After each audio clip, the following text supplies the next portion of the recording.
శివుడికి ఒక సోదరి ఉందని మీకు తెలుసా? అది కూడా స్వయంగా పరమశివుడే సృష్టించిన సోదరి అని.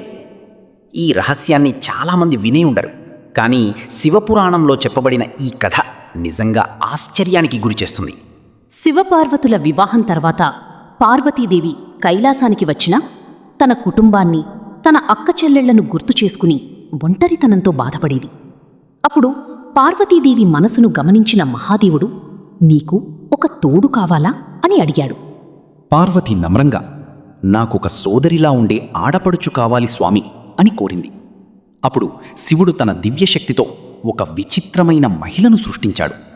పొడవాటి జుట్టు, జంతు చర్మం, పగిలిన పాదాలు, భయంకరమైన రూపం.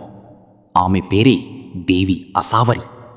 ఇదిగో నా సోదరి అని శివుడు పరిచయం చేయగానే పార్వతీదేవి ఆనందంతో ఆమెను ఆలింగనం చేసుకుంది.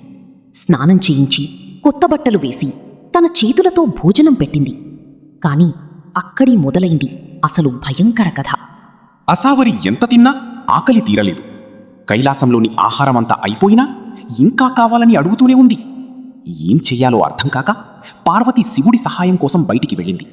అయితే దుర్మార్గంగా వ్యవహరించిన అసావరి పార్వతిని బంధించి తన పగిలిన పాదాల్లో దాచేసింది.